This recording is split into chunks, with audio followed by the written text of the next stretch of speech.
নমস্কার মা তারা অ্যাস্ট্রো চ্যানেলে আপনাদের সকলকে স্বাগত জানাই। আজকে যে বিষয়টা আমি আপনাদের কাছে তুলে ধরবো সেটা হচ্ছে দেহের কোথায় তিল থাকলে কি কি হয় সেটা আমি আপনাদের কাছে তুলে ধরবো। তার আগে বলে রাখি, আপনারা যদি এই চ্যানেলে প্রথম হয়ে থাকেন তাহলে চ্যানেলটিকে সাবস্ক্রাইব করে নেবেন, সঙ্গে পাশে যে বেল আইকনটি রয়েছে সেটিকে প্রেস করে দেবেন, যাতে যখনই আমি নতুন কোনো ভিডিও আপলোড করি আপনারা সঠিক সময় সেটি দেখতে পান। আর আজকের ভিডিওটি ভালো লেগে থাকলে লাইক, শেয়ার এবং কমেন্ট করবেন। তো এখন যেটা আমি আপনাদের কাছে তুলে ধরবো সেটা হচ্ছে আমাদের দেহের শরীরের কোথায় কোথায় তিল থাকলে কি কি হয় সেটা কিন্তু তুলে ধরছি। লোকজ ধারণা অনুসারে মানুষের শরীরে বিভিন্ন স্থানে থাকা তিল ভিন্ন ভিন্ন তাৎপর্য বহন করে থাকে। শরীরের বিভিন্ন স্থানে বিভিন্ন রকম তিল কিন্তু হতে পারে। কারো ক্ষেত্রে এটা অনেক সময় শুভ হয়ে থাকে, আবার কারো ক্ষেত্রে এটা অনেক সময় অশুভ হয়ে থাকে।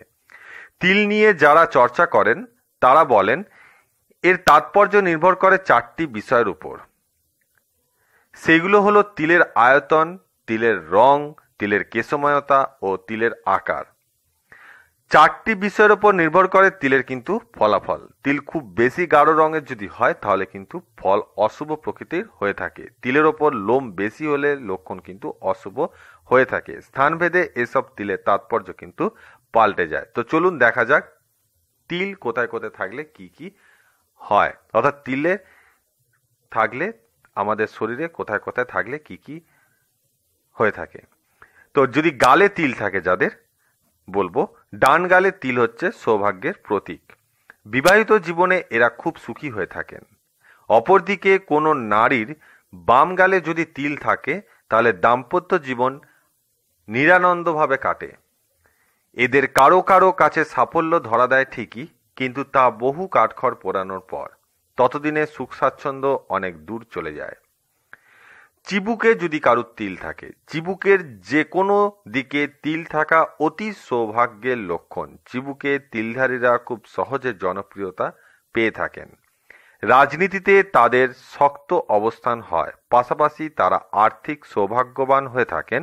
তারা প্রেমিক মনের হয়ে থাকেন, ভালোবাসার ক্ষেত্রে তারা অনেক এগিয়ে থাকেন, ভালোবাসার ক্ষেত্রে তারা অনেক উদারমনস্ক হয়ে থাকেন। তবে অতিরঞ্জিত হওয়ার কারণে প্রেমিক প্রেমিকার কিন্তু পরবর্তী সময়ে দূরত্ব বেড়ে যায়। যদি কারোর কানে তিল থাকে, ডান কানে তিলধারীরা আইনের প্রতি শ্রদ্ধাশীল হয়ে থাকেন এবং নিয়মতান্ত্রিক জীবনযাপনে অভ্যস্ত হয়ে থাকেন। বিশেষ করে পিতামাতার প্রতি একনিষ্ঠ হয়ে থাকেন। বাঁ কানে তিল দায়িত্বজ্ঞানহীনতা নির্দেশ করে থাকে। কারোর যদি চোখে তিল থাকে, ডান চোখের ভেতরে কিংবা আশেপাশে তিল তীক্ষ্ণ বুদ্ধি বিবেচনা বোঝায়। তারা আবার কখনো কখনো নিষ্ঠুর প্রকৃতির হয়ে থাকেন। তবে বৈষয়িক কর্মকাণ্ডে শখেন। বাঁ চোখে তিলধারীকে সাধারণত কর্ম ও ব্যক্তি জীবনে দুর্ভোগে পড়ে থাকেন। বাঁ চোখে তিলের কারণে দাম্পত্যে সন্দেহ কিন্তু বাড়তে পারে। শেষ বয়সে স্বাস্থ্য হানি ঘটতে পারে। যাদের পিঠে তিল থাকে, পিঠে তিল থাকার উদারতার একটা লক্ষণ। এরা দয়ালু, ক্ষমতাবান, সাহসী ও দৃঢ়চেতা হয়ে থাকেন। এরা যেমন পরামর্শ শোনেন, অন্যকে পরামর্শ দিতেও পছন্দ করেন। যুক্তিতর্কে তাদের সঙ্গে পেরে ওঠা কঠিন। আর পিঠের নিচের দিকে তিল থাকলে এরা কিছুটা আরামপ্রিয় হয়ে থাকেন। বিপরীত লিঙ্গের প্রতি দুর্নিবার আকর্ষণ হয়ে থাকে এদের। পিঠের নিচ দিকে তিলধারী মেয়েরা হন যথেষ্ট আবেদনময়ী। যদি কারোর বাহুতে তিল থাকে, ডান বাহুতে তিল থাকা হচ্ছে সৌভাগ্যের পরিচায়ক। এরা বুদ্ধি ও শক্তিতে বেশ এগিয়ে থাকেন, আর্থিকভাবেও স্বাচ্ছন্দ্যে থাকেন। এদের দাম্পত্য জীবন হয় মধুর প্রকৃতির। বাম বাহুতে তিল থাকলে দুর্ভাগ্য পিছু ছাড়তে চায় না। যদি কারুর গোড়ালিতে তিল থাকে, গোড়ালিতে তিলধারীরা পণ্ডিত মনস্ক হয়ে থাকেন। মেয়েদের গোড়ালিতে তিল থাকলে কাজকর্মে চটপটে হয়ে থাকেন, বিশেষ করে রান্না বান্নায় কিন্তু পারদর্শী হয়ে থাকেন। পেটে তিল, পেটে তিল থাকা কিন্তু শুভ নয়। সাধারণত পেটে তিলধারীরা অলস ও কামুক স্বভাবের হয়ে থাকেন। তাদের আচার আচরণে সুরুচির ছাপ থাকে না। কখনো কখনো তারা ভোজন রসিকও হয়ে থাকেন। তলপেটে তিল থাকলে গোপনাঙ্গে বিভিন্ন অসুখের আশঙ্কা থাকে। কখনো কখনো এর উল্টোও ঘটে থাকে। বুকে তিল। বুকের ডান দিকে তিল থাকলে অর্থ ও সুখ্যাতি দুই অর্জিত হয়ে থাকে। এরা উদার স্বভাবের হয়ে থাকেন, তবে সতর্ক না হলে অর্জিত সম্পদ কিন্তু বেহাত হয়ে যেতে পারে। বুকের বাঁ দিকে তিল থাকলে সাফল্য অর্জন কম হলেও তা দীর্ঘায়িত হয়ে থাকে। এরা জীবনে খুব বড় হতে না পারলেও জীবন কিন্তু সুখেই কাটে। বুকের মাঝখানে তিল হচ্ছে দুর্ভাগ্যের পরিচায়ক। দাম্পত্য জীবনে পরকীয়া সমস্যা কিন্তু হতে পারে। মাঝে মধ্যে অর্থকষ্ট হতে পারে। পায়ের পাতায় তিল। ডান পায়ের পাতায় তিল ভ্রমণের সম্ভাবনা ইঙ্গিত করে। বাঁ পায়ের পাতায় যাদের তিল থাকে তারাও জীবনে ভ্রমণের সুযোগ পেয়ে থাকেন, কিন্তু প্রায় তারা নিষ্ফল ভ্রমণে সময় ও অর্থ অপচয় করে থাকেন। কপালে তিল। কপালের ডান দিকে তিল থাকা বিশেষ সৌভাগ্যের পরিচায়ক। প্রবল মানসিক শক্তিতে বাধা বিপত্তি অতিক্রম করতে পারেন তারা। সাধারণত এরা হন সৌভাগ্যবান। কপালের বাঁ দিকে তিল থাকলে দুর্ভাগ্য হাতছানি দেয়। প্রচুর অর্থোপার্জন করেও তারা সঞ্চয়ী হতে পারেন না। কখনো কখনো নৈতিক স্খলনও ঘটে থাকে। কপালের মাঝখানে তিলধারীরা বিশ্বস্ত প্রেমিক হয়ে থাকেন, খুব সুখী হন বিবাহিত জীবনে। হাতে তিল।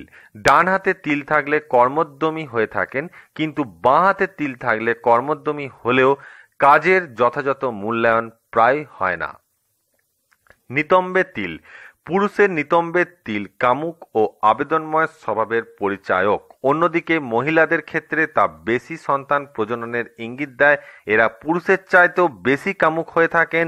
অনেক ক্ষেত্রে এ কারণটাই তাদের দাম্পত্য জীবনে কাল হয়ে দাঁড়িয়ে থাকে। নাকে তিল। নাকে তিল থাকা বিশেষ সৌভাগ্যের লক্ষণ। ডানে তিল অর্থাৎ ডান দিকে যদি তিল থাকে তাহলে সৌভাগ্যের মাত্রা ইঙ্গিত করে। নাকের বাঁ দিকে তিলধারীরা সৌভাগ্যের দেখা পান, আর নাকে তিলধারী নারীরা স্বামীর ভালোবাসা বেশি পান। কাঁধে তিল। ডান বাঁ যে কাঁধেই তিল থাকুক তা কঠোর পরিশ্রমের নির্দেশনা দিয়ে থাকে। ডান কাঁধে তিল থাকলে পরিশ্রমের সাফল্যের দেখা মেলে, কিন্তু বাঁ কাঁধের তিল কিছুটা দুর্ভাগ্যেরও ইঙ্গিত দিয়ে থাকে। গলায় তিল। গলায় তিল সৌভাগ্যের নির্দেশনা দেয়। ডান দিকে থাকলে এর পূর্ণ কার্যকারিতা দেখা যায়। গলার বাঁ দিকে থাকলেও কখনো কখনো সম্পদহানি ঘটে থাকে। বৈবাহিক জীবনে জটিলতার সৃষ্টি হতে পারে। পুরুষের গলায় তিল থাকলে স্ত্রীর ভালোবাসা বৃদ্ধি পায়। আঙুলে তিল। ডান হাতের বুড়ো আঙুলে তিল থাকলে বিপরীত লিঙ্গের মাধ্যমে আর্থিক সচ্ছলতা আসার সম্ভাবনা থাকে, আর তর্জনীর তিল কর্মস্থলে সাফল্য নির্দেশ করে থাকে। তো এই ছিল দেহের কোথায় কোথায় তিল থাকলে কি কি হয় সেই বিষয়ে আলোচনা করলাম আপনাদের কাছে। আশা করি আজকের ভিডিওটি আপনাদের ভালো লেগেছে। ভিডিওটি যদি ভালো লেগে থাকে লাইক, শেয়ার এবং কমেন্ট করবেন। সঙ্গে আমার চ্যানেলটিকে সাবস্ক্রাইব করে দেবেন, যাতে যখনই আমি নতুন কোনো ভিডিও আপলোড করি আপনারা সঠিক সময় সেটা দেখতে পান। আর আজকের ভিডিওটি দেখার জন্য ধন্যবাদ। নমস্কার, মা তারা অ্যাস্ট্রো চ্যানেলে আপনাদের সকলকে স্বাগত জানাই। আজকে